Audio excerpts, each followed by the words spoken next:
Hello folks, welcome to OTD, also known as On the Deck, where you can get all the sports you need in 10 minutes. My name is Adam Orduna. This is my mom, Gina. He's the journalist. She's the enthusiast. I'm like out of my head enthusiastic because we get to talk about football, finally. Yeah, we do get to talk about football today. As our title suggests, we're talking about the Cowboys, but it's also the Dallas Badboys. And so there's so many headlines that we have to get to today, as this offseason has just been another chapter in the Cowboys franchise, as it always tends to happen in the offseason. Well, people have been saying that the Patriots have had the absolute best offseason. They've made great acquisitions. They're building the team up. You know, they're looking unbeatable. I would say the Cowboys have certainly had the most interesting offseason. Yes, definitely. And by the way, offseason for us, starting June, it's football season in this house. We have had nothing but football workouts, weights, conditioning camps. June starts football around here. Yeah, it does. The offseason for football starts as soon as the school year ends. Correct. And so that's on all levels. That's from little pee-wee bitty ball to the NFL. And so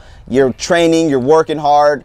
You're trying to get yourself in the best shape that you can possibly be in for the season. Offense, exactly. Recruiting. Even at the little level, you're recruiting. At every camp possible, trying to just make sure that you're in shape and ready to go. Well, what happens is a lot of times, especially within the NFL, is that players are on their own. They're not really at the facilities. You do have OTAs, and then you have mandatory mini camp, etc. But until the actual training camp starts, which is basically at the end of July, early August, you're really not around the coaches or your teammates like that. You're not at the facilities, you're not at the training room, you're not, doing things with the other players. The only people doing that by yourself. Are college athletes. Right. Oops, did I spill a secret? Oops. No, you did not. The NCAA says you have your summer you're there off. every day. No, the NCAA has zero restrictions basically on what actually happens on college campuses all across the country. We won't open that. But the point is the summertime generally should mean that you're free to move about the cabin, if you will, if you're talking about being on an airplane. When you're on an NFL team, you're with an NFL franchise, they give you a lot of leeway to be with your families, go on vacation, train, rest, heal up. If you had surgery, whatever, you have a lot of off time. And so what ends up happening generally is that because you have so much off time and it is the off season and you're available basically every day to do what you want, people tend to get in trouble. And so the Cowboys are notorious for drafting or re-signing or picking up guys in free agency off of waivers or whatever that have a troubled past or a troubled history, and they tend to get in trouble. And so we're going to talk about some of these guys. I know you've got a list of people that you want to bring up, and let's get into that because this has been, like you said, a very interesting. Probably, what did you say with the Patriots? They said they had the best offseason. And what is the Cowboys? I said the most interesting. The most interesting. Okay, well, so go ahead. Well, you were talking about, old folks used to say that idle mind is the devil's playground. Maybe these guys need to have more stuff to do because just right now, I'll just lift them off that we kind of talk about. Exactly. Zeke Elliott, his stuff is old from back when he was still playing at college, but there's still, just came out a few days ago that he might face suspension by the NFL. Right. Our boy Dak Prescott is now got his name in with some mess because they're saying he's fake signing his memorabilia, and it might even be that he's faking his game jerseys and selling basically them. A machine is printing his name instead of he's doing it. You got Nolan Carroll, who's a DB for them, that just got a DUI. David Irving is suspended for the first 4 games for PEDs, and he was the backup who took the place of Randy Gregory, who has now apparently failed his 7th drug test. Right. And then, I went in reverse order. Yeah, exactly. Then your boy Damian Wilson had all kind of troubles over the 4th of July holiday. We got the 4th of July off. Thank you very much. I really enjoyed that. Yes. But apparently there was some nonsense afoot.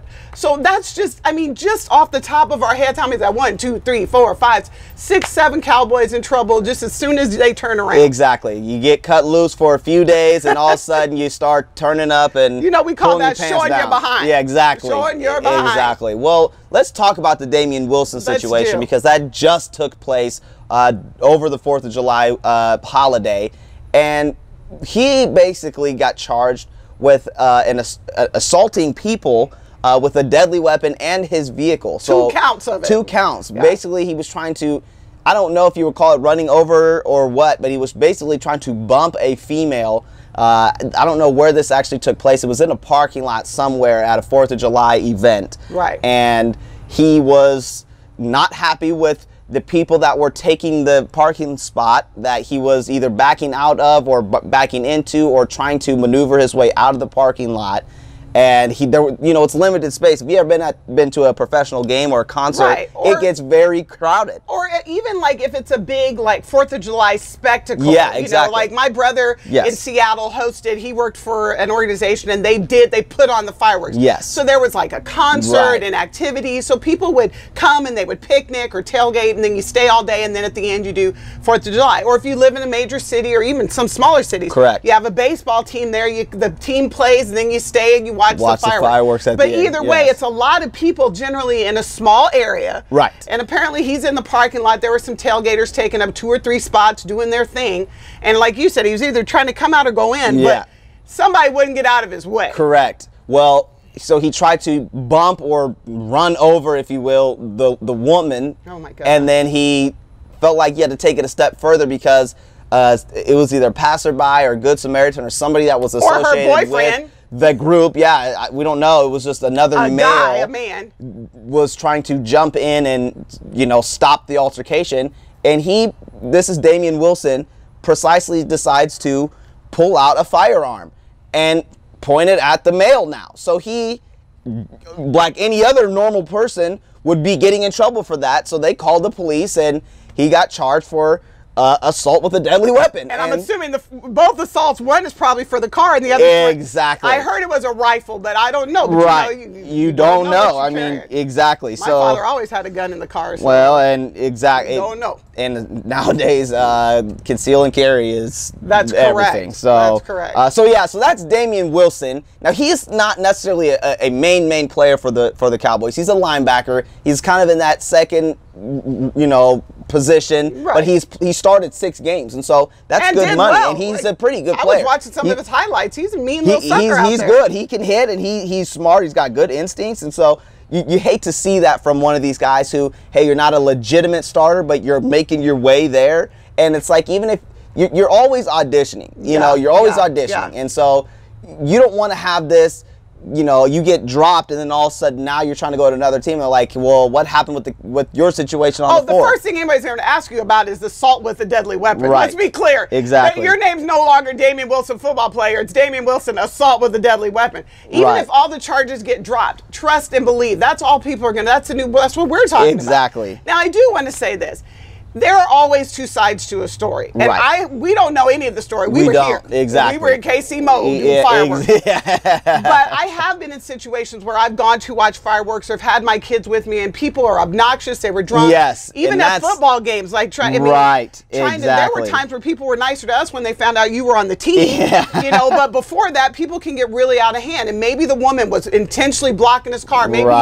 Maybe he asked her politely to move. We don't know. She gave him the finger. Exactly. And, maybe he's just trying to inch around her and she's standing in the way. Who knows? Exactly. But once he pulled out his gun, I don't know. Maybe he felt threatened. Who knows? That's the thing. And at the end of the day, and I'll bring this up at the end of this of this segment, but at the end, you can't pull a gun on somebody and expect for them to not call the police or feel a certain way about it. You're trying to use your vehicle to, move someone. If you're not pulling them with trying to pull them out of the mud, you can't use your vehicle as any type of weapon. My dad was a law enforcement officer for years. One of his things was, if you pull out the gun, you're not pulling out to threaten, you're pulling out with the intent to use it. Right. Now, if someone perceives that threat and does what you ask them to do, that's to their benefit. Right. But you never pull out the gun unless you're intending to pull the trigger. Right. And so that's always just a dangerous game to play. There's got to be another way. Well, let's continue to go down the list. Let's talk about the Badboys. Randy Gregory, yes, the Randy Gregory. Man. He's a phenomenal pass rusher. From the Nebraska Cornhuskers. Exactly. He was a great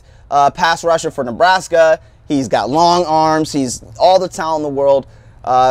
He failed his 7th drug test. And it's not PEDs or anything like that. It's just marijuana. It's the street drugs. You have your street drugs, and you have your performance enhancing drugs, and your steroids. So it could have been for cocaine or whatever, but it was a seventh failed drug test, and he hasn't hardly played ever in the league.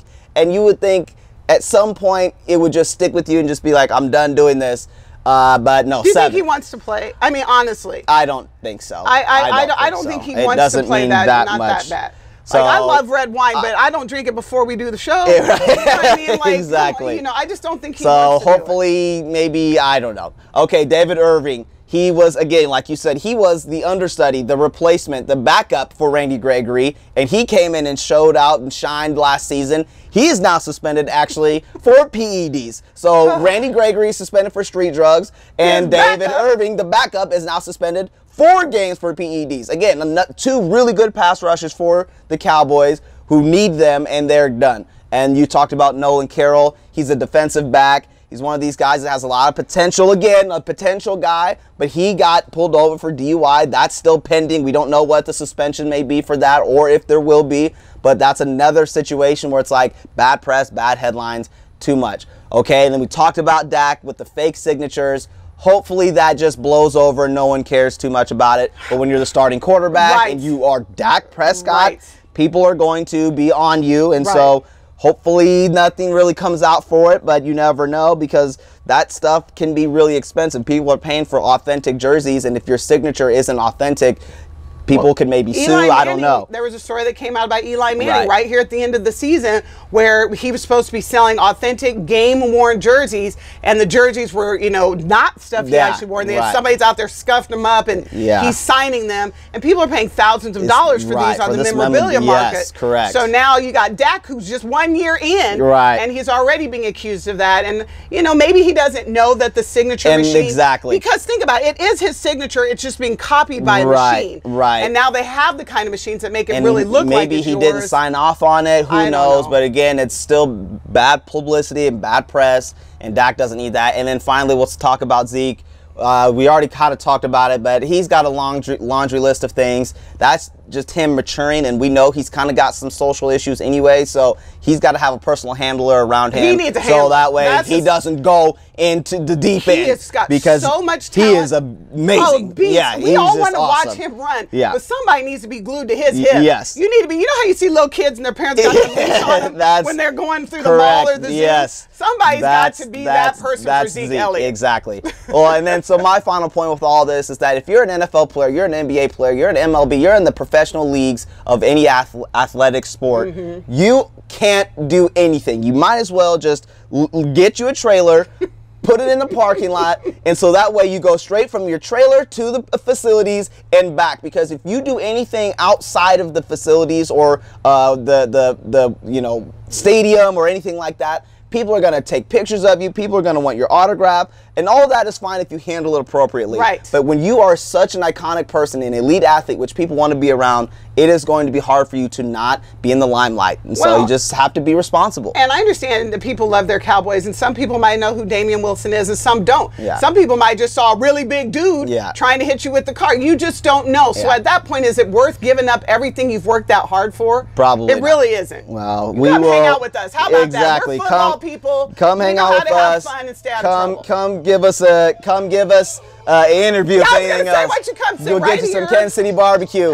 Well, we want to say we appreciate your time, folks. It's really hot outside, and so we're going to go in and cool off. But we hope you had a great 4th, and we'll see you again, folks.